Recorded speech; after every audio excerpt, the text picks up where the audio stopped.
Chapter 3, Unit 3, National Income and Price Determination.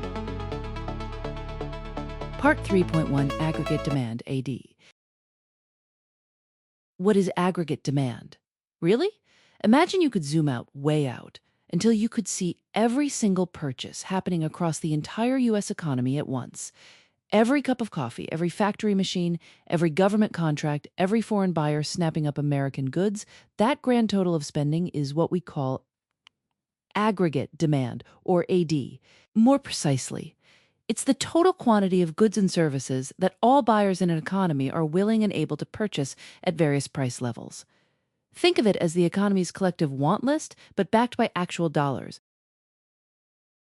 The formula you must know. The AP exam loves the AD formula, so burn this into your memory. AD equals C plus I plus G plus NX, and hurry. Each letter represents a major spending component. C is trash consumption, household spending on everything from groceries to Netflix subscriptions. I is then investment, business spending on capital like equipment and buildings, plus residential construction. And yes, this trips up students constantly. Investment here means business investment, not your stock portfolio. G is government spending on goods and services. Think highways and military salaries, but not transfer payments like Social Security, which don't directly purchase output. And NX is net exports, calculated as exports minus imports. If America sells more abroad than it buys, NX is positive. If we import more, it's negative. The AD curve, downward sloping, and why it matters. Now here's where it gets interesting. If you plot the AD curve on a graph with the price level on the vertical axis and real GDP on the horizontal axis, it slopes downward. But why? This is not the same reason a regular demand curve slopes downward. Don't make that mistake on the AP exam. There are three distinct effects explaining it, and you should know all three. First, the wealth effect. When the price level falls, your savings and money holdings suddenly buy more. You feel wealthier, so you spend more. Second, the interest rate effect. A lower price level means people need less money for transactions, which reduces interest rates, which encourages more borrowing and investment. Third, the foreign purchases effect, also called the exchange rate effect. When domestic prices fall, American goods become relatively cheaper for foreign buyers. So exports rise and imports fall, boosting NX. Together, these three effects explain the inverse relationship between the price level and real GDP demanded. Shifting the AD curve, the big moves. Here's the distinction that separates an average score from a 5. The difference between movement along the AD curve versus a shift of the AD curve. A change in the price level moves you along the existing curve. But if any of the components, C, I, G, or NX, change for reasons other than the price level, the entire curve shifts left or right. Think of it this way. If consumer confidence suddenly surges because people feel optimistic about the economy, households spend more at every price level. That's a rightward shift. On the flip side, if businesses become pessimistic and slash investment spending, AD shifts left, the whole curve retreats. Government policy is a major shifter here too. Expansionary fiscal policy, like a tax cut or a spending increase, shifts AD, right? Contractionary fiscal policy shifts it left. And don't forget monetary policy. When the Fed lowers interest rates, borrowing becomes cheaper, investment rises, and AD shifts, right? A helpful mnemonic for AD shifters is SIGHT. Consumer expectations, interest rates and investment, taxes and government spending, and exchange rates which affect NX. If you can run through SIGHT when you see a free response question, you'll rarely miss a shifter. Common AP pitfalls. Let me flag the traps students fall into most often. First, as mentioned, don't confuse the reason AD slopes down with why a microeconomic demand curve slopes down. The AP graders specifically look for those three macroeconomic effects. Second, remember that transfer payments like Social Security or unemployment benefits are not part of G in the AD formula. They're income redistribution, not direct purchases of output. Third, when a question says the economy experiences inflation, that is not an AD shift. It's a movement along the curve, because the price level itself is changing. Only non-price level factors shift the curve. Putting it all together. The AD curve is essentially the economy's heartbeat measured in spending. When it shifts right, the economy expands, output rises, and prices tend to increase. When it shifts left, the economy contracts. Understanding what drives those shifts and why the curve slopes the way it does gives you the analytical foundation for almost everything else in Unit 3. With aggregate demand firmly in your toolkit, you're ready to meet its partner, aggregate supply, so we can finally put both sides of the economy together and see how they interact to determine real output and the price level. Part 3.2 Multipliers. The ripple effect of spending. Imagine you drop a stone into a still pond.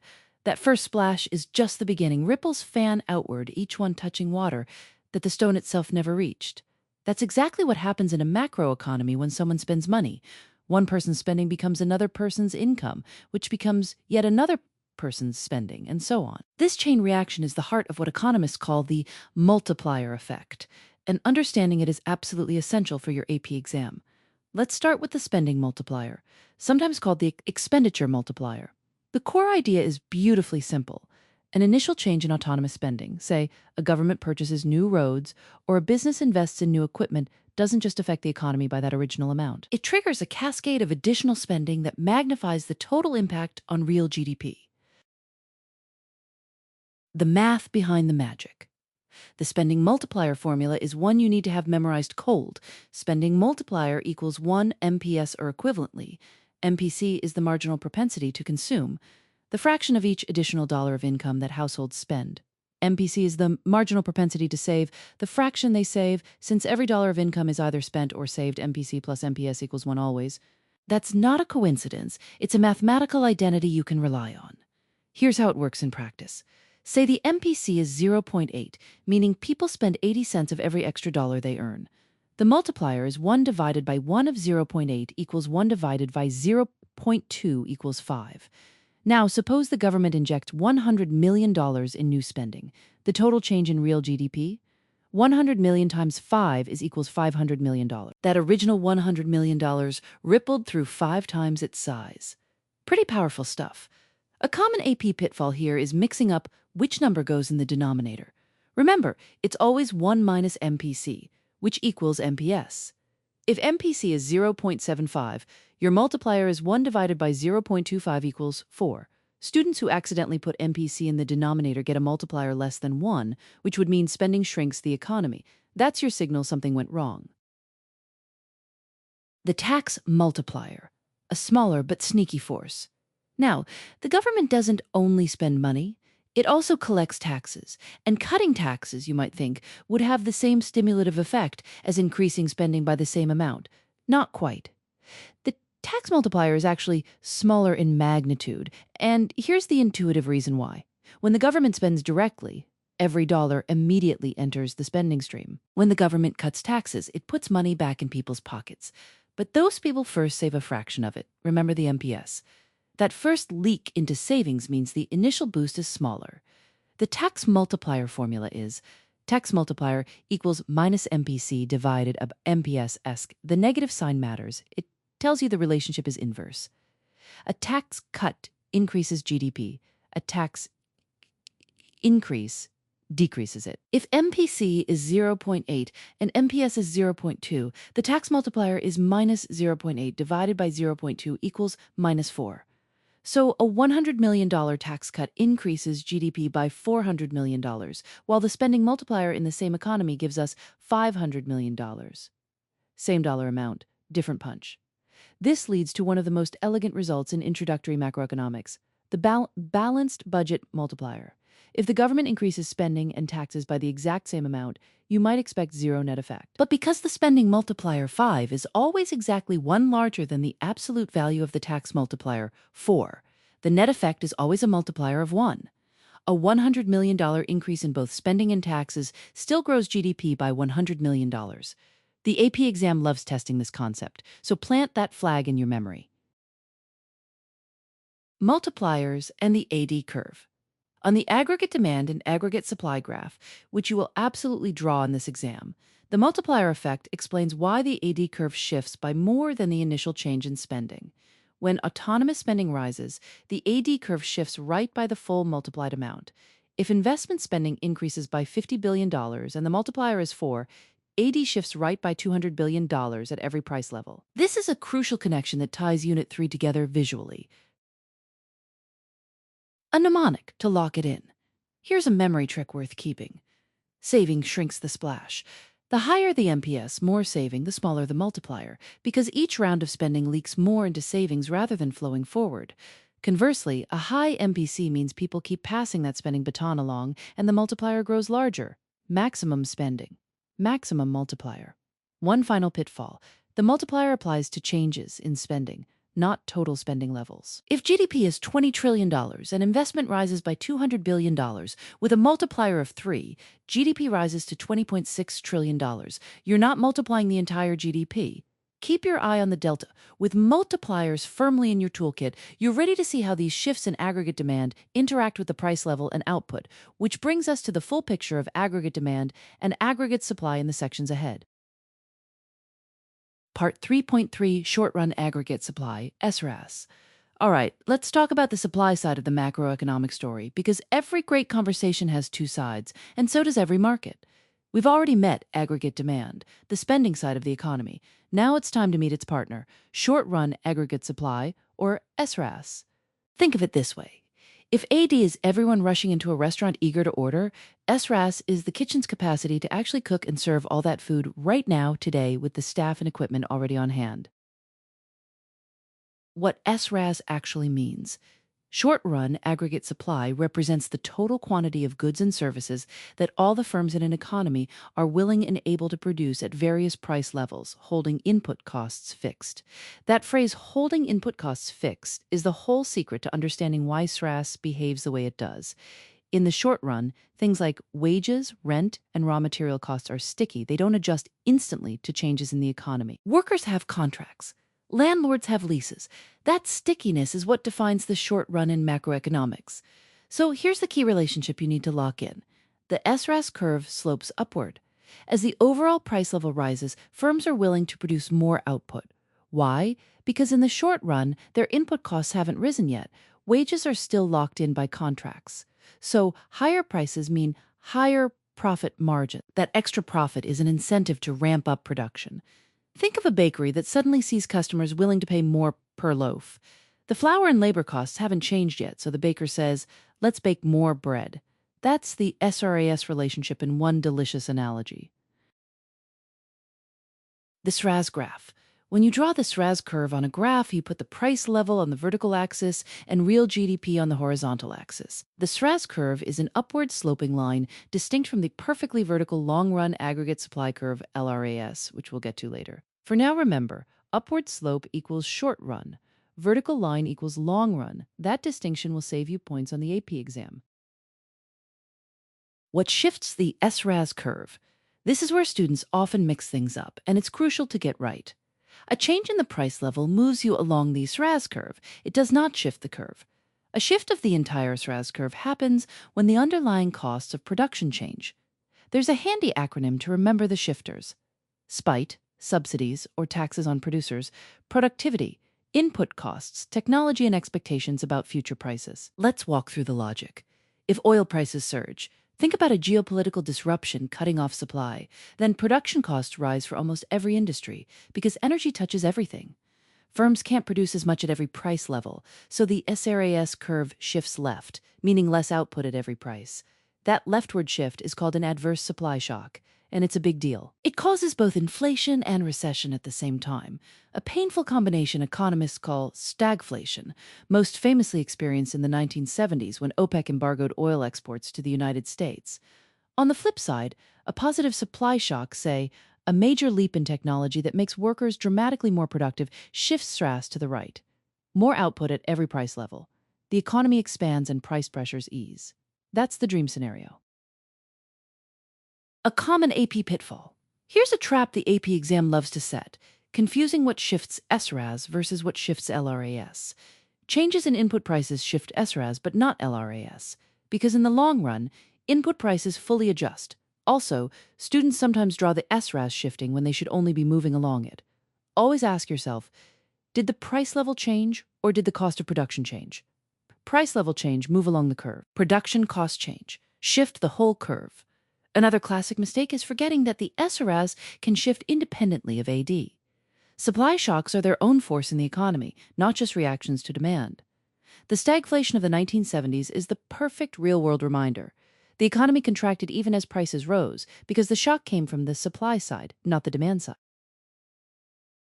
Putting it all together, the SRS curve is your window into how firms respond to the world around them in the immediate term, before wages and contracts can renegotiate, before the economy fully adjusts. It slopes upward because sticky input costs create a temporary profit incentive at higher price levels. It shifts left when production becomes more expensive and shifts right when it becomes cheaper or more efficient. And it's distinct from LRS precisely because the long run gives the economy time to fully adjust, a luxury the short run doesn't have. When you see an AP free response question describing an oil price spike, a minimum wage increase, or a new labor saving technology, your first instinct should be to ask, how does this affect the cost of production? That question will tell you exactly what happens to SRAS. With SRAS firmly in your toolkit, you're ready to bring AD and SRAS together on the same graph. And that's where the real magic happens as we explore the short-run macroeconomic equilibrium in Section 3.4. Part 3.4, Long-Run Aggregate Supply, LONGRAS. All right, let's talk about something that trips up a lot of AP students. And once you understand it, you're going to feel like you've unlocked a cheat code for the entire unit. We're talking about long-run aggregate supply, or LORAS. Grab your coffee, because this one is genuinely fascinating. What is LRAS, and why is it vertical? Here's the big idea. In the long run, the total output an economy can produce has nothing to do with the price level. I know that sounds strange. Didn't we just learn that higher prices encourage more production in the short run? Yes, but the long run is a different animal entirely. Think of it this way. Imagine you own a bakery and you can hustle for a weekend, working overtime because prices are high and you're excited about profits. That's the short run. But over the long haul, your output is constrained by how many ovens you have, how skilled your bakers are, and how much flour the region can supply. Eventually, no matter how high prices go, you simply can't bake more bread than your resources allow. That constraint, the economy's maximum sustainable output, is called potential GDP, also known as full employment output, or YF on your graphs. And the LRA's curve is drawn as a perfectly vertical line at that level of output. Not upward sloping, not downward sloping, straight up and down. Price level on the vertical axis, real GDP on the horizontal axis, and LRAS stands like a wall at potential GDP.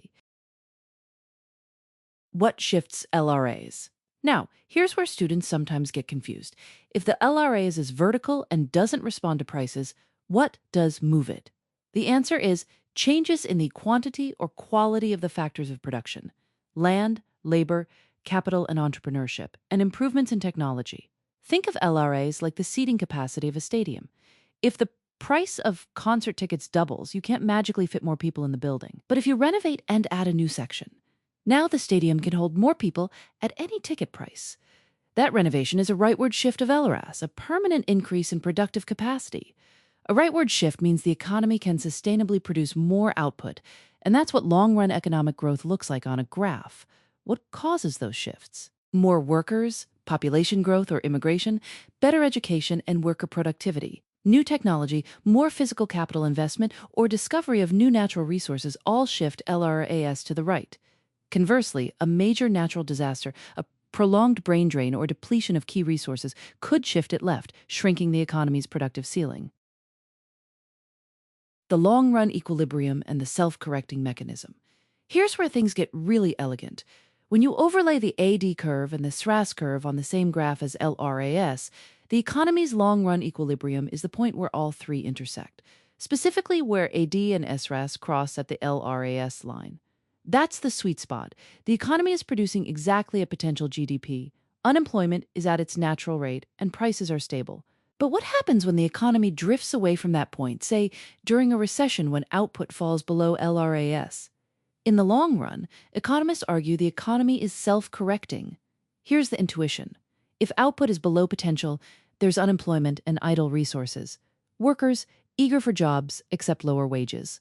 Lower wages reduce production costs, which shifts SRAS to the right, nudging the economy back toward potential GDP. No government intervention needed. It just takes time. And in macroeconomics, time can mean years. That's actually the core debate between classical economists, trust the self-correction, and Keynesian economists, don't wait, use fiscal policy. But we'll dig into that debate more when we get to policy.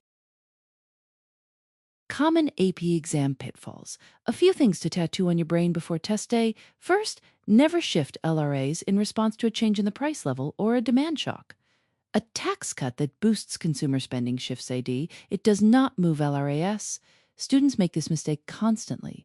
Second, remember that LRAS represents real productive capacity, so only supply-side, structural changes move it. Third, on free response questions, when you draw the long-run equilibrium, make sure your ADRAS intersection sits precisely on the LIRAS line. Graders are looking for that. A handy mnemonic to remember what shifts LRAS, think tile, in technology, inputs, quantity and quality of resources, labor force changes, and education and human capital. If a factor fits into tile, it probably shifts LRAS. Connecting it all. The vertical LRAS is really a philosophical statement about the economy. In the long run, real output is determined by real things, resources, skills, and technology, not by nominal variables like the price level. It's the economy ceiling, the boundary of what's physically possible. Every policy debate, every graph you'll draw for the rest of this unit is essentially a conversation about where the economy is relative to that ceiling and how to get back to it. With LRAS firmly in your toolkit, you're ready to put AD, SRAS, and LRAS all together, which is exactly what we'll do in the next section when we explore short-run and long-run equilibrium and how the economy responds to shocks. Part 3.5, Equilibrium in the Aggregate Demand, Aggregate Supply, ADA's model. Finding the sweet spot. What equilibrium means. All right, let's talk about equilibrium because this is where the whole ADA's model really comes alive. Think of the economy like a massive farmer's market. Buyers show up with money, sellers show up with goods, and at some point, a price emerges where the crowd finds its rhythm. Nobody's fighting over the last tomato. Nobody's standing behind an empty table. That moment of balance, that's equilibrium. In macroeconomics, we're doing the same thing, just at the scale of an entire economy. Equilibrium in the ADA's model occurs where the aggregate demand curve intersects the short-run aggregate supply curve. At that intersection, you get two things simultaneously. The economy's price level and its real GDP output. The price level tells you how expensive things are on average across the economy, and real GDP tells you how much is actually being produced. Together, they define the economy's current condition, and that's your equilibrium point. Short-run equilibrium and the output gap. Here's where it gets interesting and where the AP exam loves to test you. Short-run equilibrium doesn't have to be a happy place. The economy can be in equilibrium and still be sick. How? Because the SRAS-AD intersection doesn't always line up with potential output, the level of real GDP the economy would produce if all resources were fully and efficiently employed. That benchmark is shown on your graph as the long-run aggregate supply curve, a vertical line sitting at potential real GDP. When actual output falls below potential output, you have a recessionary gap, sometimes called a negative output gap. Imagine a factory running at 60% capacity. Workers are idle, machines are quiet, and the economy is producing less than it could. On your graph, the equilibrium point sits to the left of the LRAS. Unemployment is above the natural rate. This is the economy in a slump. When actual output rises above potential output, you have an inflationary gap, a positive output gap. This is the economy running hot, like a kitchen during the Friday night rush where everyone's scrambling and mistakes start happening. Output is temporarily beyond what's sustainable. On your graph, equilibrium sits to the right of the LRAS. Unemployment falls below the natural rate, and upward price pressure builds. A handy way to remember which gap is which. Recession equals running short, inflation equals running hot. Left of LRAS means recessionary. Right of LRAS means inflationary. Long-run self-correction. The economy finds its way back. Now here's one of the most important ideas on the AP exam, the self-correction mechanism. In the long run, the economy has a built-in GPS that tries to reroute back to potential output, even without government intervention. The key is what happens to wages and input prices over time. During a recessionary gap, workers are desperate for jobs. Wages fall. As input costs drop, firms find it cheaper to produce, so the SRAS shifts downward on your graph. This continues until the new SRAS intersects AD right at the LRAS, output returns to potential, but at a lower price level. The economy healed itself slowly and painfully. During an inflationary gap, workers have the upper hand. They demand and get higher wages. Input costs rise, SRAS shifts left upward. Output contracts back toward potential, but now at a higher price level. Inflation baked itself in. That's the self-correction mechanism at work in both directions. The AP exam pitfall zone. Let me warn you about the most common trap students fall into on the AP exam. When you're drawing or analyzing a shift in AD or SRAS, you must clearly identify three things: the direction the curve shifts, what happens to the price level, and what happens to real GDP. Missing one of these in a free response question is leaving points on the table. Also, do not confuse movement along a curve with a shift of the curve. A change in the price level moves you along the AD curve. It does not shift it. A shift happens when something other than the price level changes, like consumer confidence, government spending, or input costs. Another classic mistake: students draw the LRAS as a diagonal line. It is always vertical. Potential output doesn't change just because prices rise or fall. The LRAS only shifts when the economy's productive capacity itself changes, things like new technology, population growth, or improved education.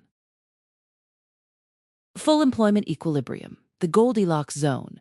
When all three curves intersect at the same point, AD, SRAS, and LRAS, the economy is in long-run equilibrium or full employment equilibrium, not too hot, not too cold.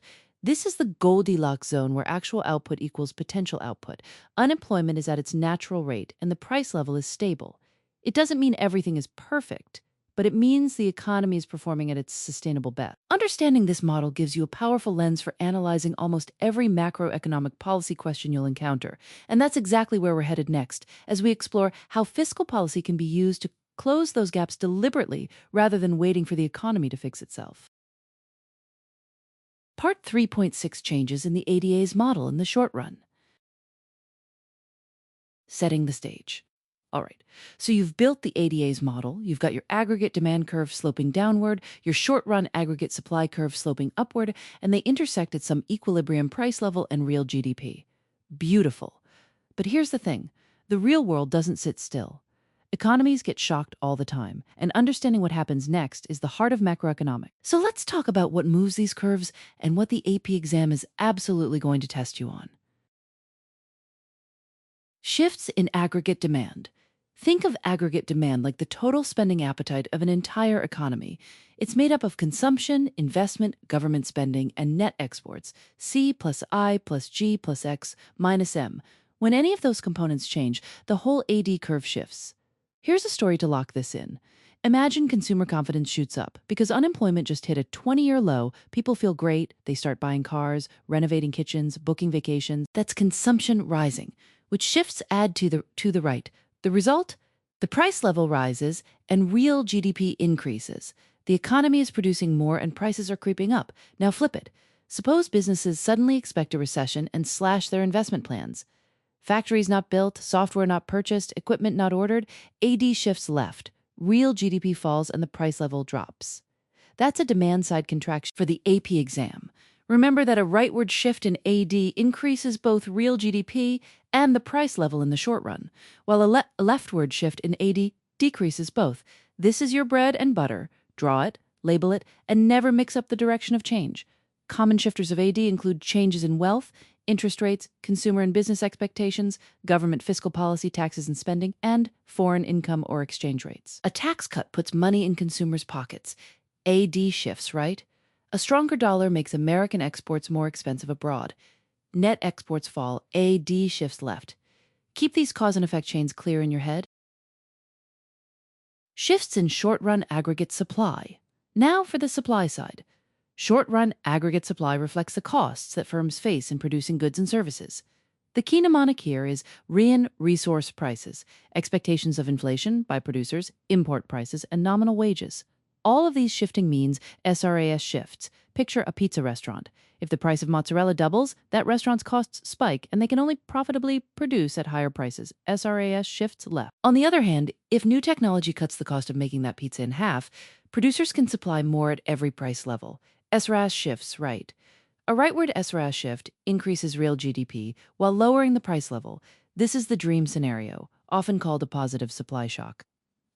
A leftward shift decreases real GDP and raises the price level simultaneously, which gives you stagflation, the nightmare combination of stagnant growth and rising prices. Think the 1970s oil crisis. When OPEC cut oil supplies and the U.S. economy sputtered with both inflation and unemployment rising at once. Demand shocks versus supply shocks, spotting the difference. Here's where students trip up. On a demand shock, real GDP and price level move in the same direction. On a supply shock, they move in opposite directions. If you see an AP free response question describing rising prices alongside falling output, you're looking at a negative supply shock. If you see rising prices alongside rising output, that's a positive demand shock. Train yourself to notice this distinction immediately. It determines which curve moved. The output gap connection. When AD or SRAS shifts, the economy moves away from its long-run potential output, that full employment level of GDP, where the economy is using all its resources efficiently. If the new equilibrium is to the right of potential GDP, you have an inflationary gap. The economy is overheating, unemployment is below the natural rate, and upward wage pressure will eventually pull SRAS left. If the equilibrium is to the left of potential GDP, you have a recessionary gap. Output is too low, unemployment is above the natural rate, and the economy is operating below capacity.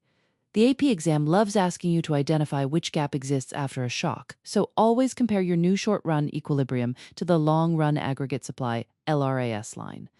LRAS is vertical, sitting right at potential GDP, your reference point for everything. A quick AP pitfall. One more thing before we move on. Do not confuse movement along a curve with a shift of the curve. A change in the price level moves you along AD or SRAS. It does not shift them. Only changes in the underlying determinants, those shifters we talked about, move the whole curve. Students lose points every year by drawing extra curves when a simple movement along an existing one was all that was needed. Wrapping up. So whether it's a consumer spending boom pushing AD to the right, or a supply disruption yanking SRAs to the left, you now have the tools to trace exactly how the economy responds in the short run. What happens to prices, what happens to output, and where you land relative to potential GDP. With that foundation in place, we're ready to look at how the economy self-corrects over time and what policymakers can do to speed that process along. Welcome to the long run. Part 3.7, Long-Run Self-Adjustment. The economy's built-in GPS. Imagine you're driving and you miss a turn.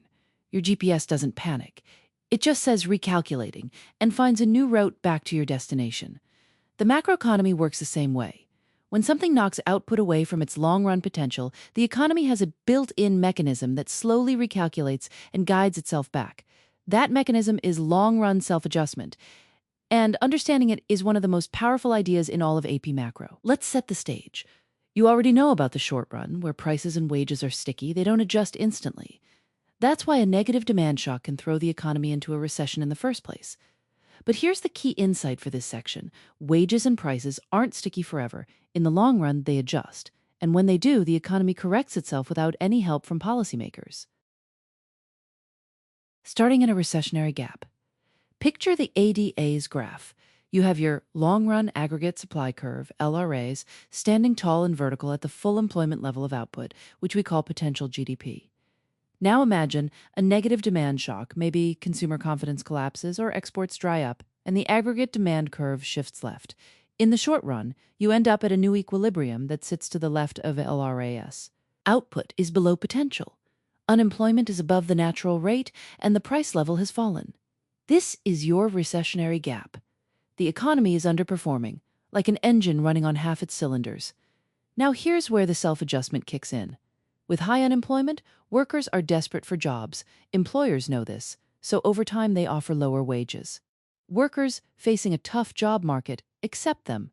As wages fall, the cost of production drops for firms across the economy. Lower production costs mean firms are willing to supply more at every price level.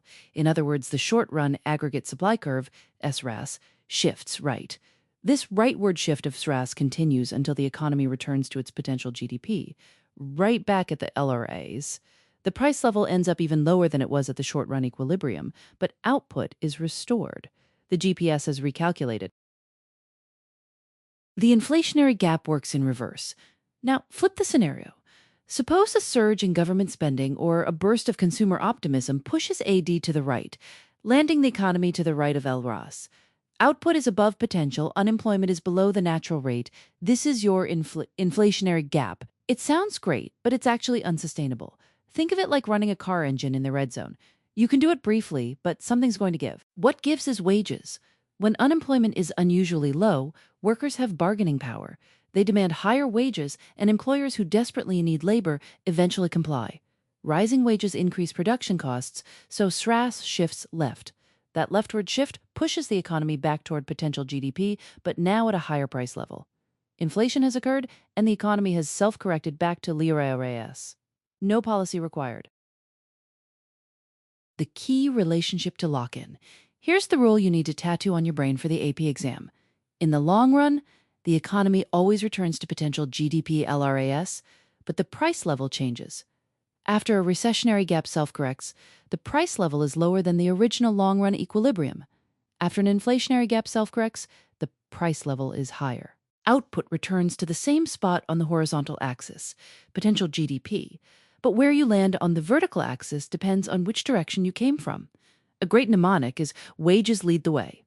In a recession, wages fall, SRAS shifts right, output recovers. In an inflationary boom, wages rise, SRAS shifts left, output cools.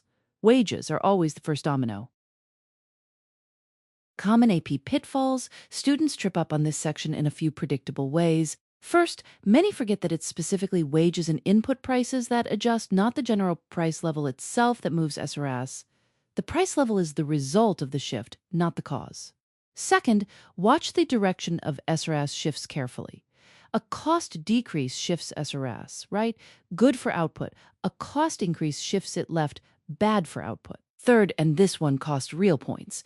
Students sometimes draw the self-adjustment as AD shifting back to its original position. That is wrong. AD doesn't move during self-adjustment. It stays put while SRAS does all the work. Also, be honest with yourself about the timeline. The self-adjustment process can take years in the real world. That's precisely why some economists argue policymakers shouldn't wait for it. But that debate belongs to the fiscal and monetary policy unit. For this section, the AP exam wants you to know the mechanism, not to evaluate whether it's fast enough. Why this matters. Long-run self-adjustment is the classical economist's answer to every recession. Just wait. It's the theoretical backbone behind arguments for limited government intervention. If the economy always corrects on its own given enough time, why rush in with stimulus? Whether you agree with that position or not, you need to understand the argument and be able to draw and explain the full adjustment process on a free response question. With self-adjustment under your belt, you're ready to explore what happens when policymakers decide not to wait, and that brings us right into the debate over fiscal and monetary policy in the next section. Part 3.8 Fiscal Policy. What is fiscal policy and who's driving? All right, let's talk about one of the most powerful tools a government has in its economic toolkit, fiscal policy. If monetary policy is the Federal Reserve quietly adjusting interest rates behind the scenes, think of fiscal policy as Congress and the President stepping onto the stage with a megaphone. Fiscal policy refers to the government's use of spending and taxation to influence the overall economy, specifically aggregate demand, output, employment, and the price level. There are two flavors here, and you need to know both cold expansionary.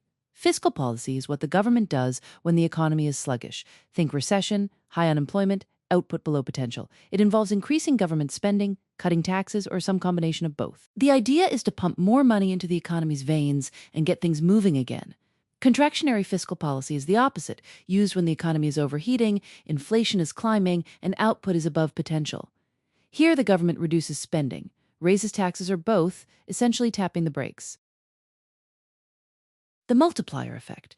Your dollar does more than you think. Here's where it gets really interesting. When the government spends $1, say building a new bridge, that dollar doesn't just disappear. The construction worker gets paid, goes to dinner, the restaurant owner pays their supplier, and on and on.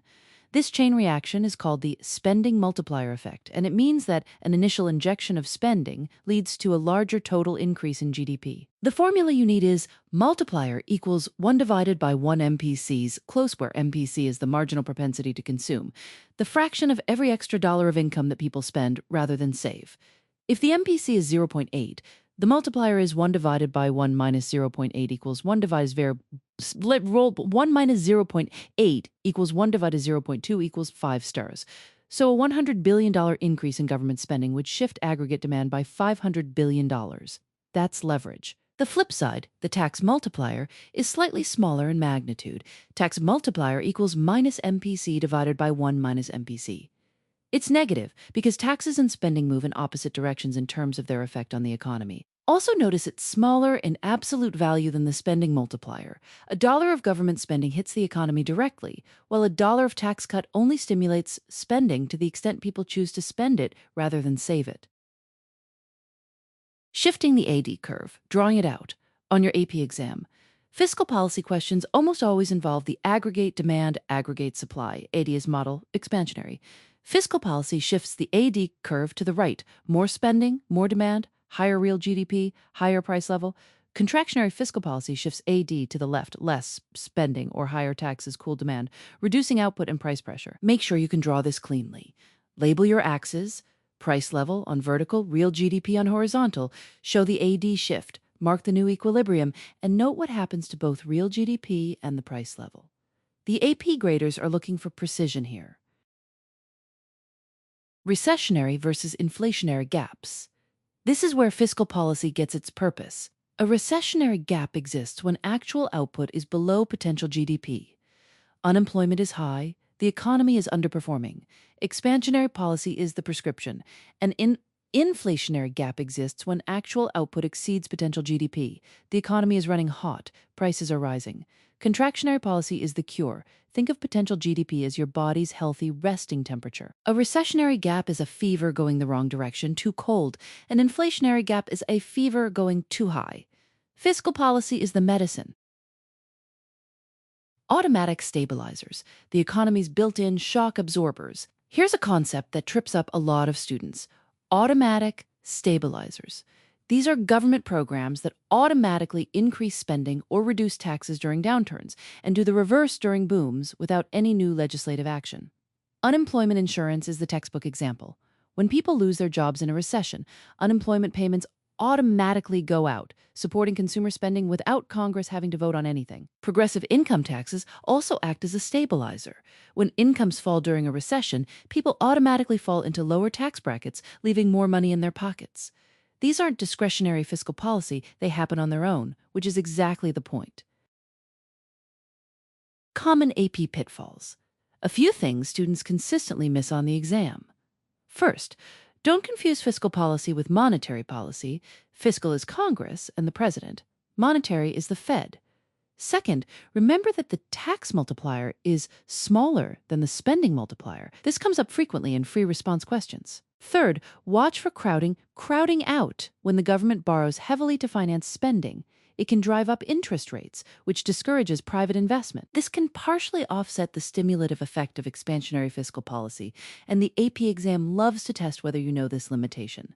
Finally, a handy mnemonic, ERCI, expansionary policy addresses recessionary gaps. Contractionary policy addresses inflationary gaps, simple, clean, and it'll save you on a stressful exam morning. With fiscal policy firmly in your toolkit, you're ready to see how government spending and taxation ripple through the economy. And next, we'll explore how all of this connects to the money market and the Fed's own set of levers. Part 3.9, Automatic Stabilizers. What are automatic stabilizers? All right, let's talk about one of the most elegantly designed features of a modern economy, automatic stabilizers. Picture this. You're riding a bicycle, and instead of having to consciously adjust your balance every half second, the bike has built-in gyroscopes that do it for you. That's essentially what automatic stabilizers do for the macroeconomy. They're government programs and tax structures that automatically increase government spending or decrease taxes during a recession, and do the exact opposite during an expansion, without Congress needing to pass a single new law. No debate, no filibuster, no waiting. They just kick in. The formal definition you want locked in your memory for the AP exam is this. Automatic stabilizers are changes in fiscal policy that stimulate aggregate demand during a recession or restrain it during an expansion, and they happen automatically as a result of existing laws. The two big examples you need to know cold are progressive income taxes and transfer payments, like unemployment insurance and welfare programs. How progressive taxes stabilize the economy. Let's start with the progressive income tax. When the economy is booming and people are earning more income, they automatically get pushed into higher tax brackets, which means the government collects more revenue. That rising tax burden acts like a gentle brake on the economy. It slows down the growth in disposable income, which moderates consumer spending and keeps the expansion from overheating into serious inflation. Now flip it around. When a recession hits and people's incomes fall, they drop into lower tax brackets, so their tax burden shrinks automatically. They keep more of every dollar they earn, which softens the blow to their disposable income and cushions the fall in consumer spending. The economy contracts, but not as sharply as it would otherwise. The tax code did all of that without a single vote in Congress. How transfer payments stabilize the economy. Now, let's talk about transfer payments. Think of unemployment insurance as the economy's built-in airbag. When workers lose their jobs in a downturn, they automatically qualify for unemployment benefits. These payments put money directly into the hands of people who are almost certain to spend it because they need to, which props up aggregate demand right when it's sagging the most. Government spending on these programs rises automatically during the recession, which partially offsets the decline in consumption. When the economy recovers and people go back to work, those unemployment claims fall off naturally, and government spending on the program recedes.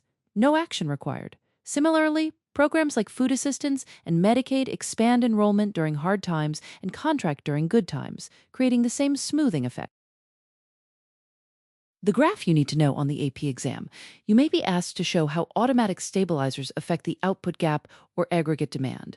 The key insight is that automatic stabilizers reduce the size of the multiplier effect. Remember the spending multiplier? It amplifies any initial change in spending throughout the economy. Well, automatic stabilizers act as a drag on that multiplier because as incomes change, taxes and transfer payments automatically move in the opposite direction, dampening the ripple effect.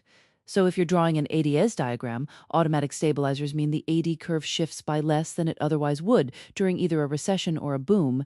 They don't eliminate the business cycle. They just make the peaks a little lower and the troughs a little shallower. Automatic versus discretionary fiscal policy. Here's a classic AP pitfall, confusing automatic stabilizers with discretionary fiscal policy. Discretionary fiscal policy is when the government chooses to change spending or taxes in response to economic conditions, like Congress passing a stimulus package during a recession. That requires deliberate action and takes time, which economists call a policy lag. Automatic stabilizers have no such lag. They respond immediately because the rules are already on the books. The exam loves to test whether you know that automatic stabilizers are non-discretionary. They happen by default, not by decision. Another common mistake is thinking automatic stabilizers solve recessions. They don't. They're shock absorbers, not engines. If the economy falls into a deep recession, automatic stabilizers will soften the landing, but they won't pull the economy back to full employment on their own. That's when policymakers might reach for discretionary tools, but that's a conversation for another section. A mnemonic to lock it in. Here's a quick memory trick. Think auto equals always timely, opposite direction. Automatic stabilizers are always responding. They're timely because there's no lag, and they move in the opposite direction of the economic cycle, rising spending and falling taxes in downturns, falling spending and rising taxes in booms. The elegance of automatic stabilizers is really what makes them special. They represent policymakers building wisdom directly into the structure of the economy so that the system catches itself before the fall gets too steep. It's fiscal policy on autopilot, and for a messy, unpredictable economy, that kind of built-in resilience is genuinely remarkable. Now that you've got a firm grasp on how the government smooths out economic fluctuations automatically, let's zoom out and look at how all the pieces of fiscal policy, both automatic and discretionary, interact with the broader economy in the context of the Phillips curve and inflation.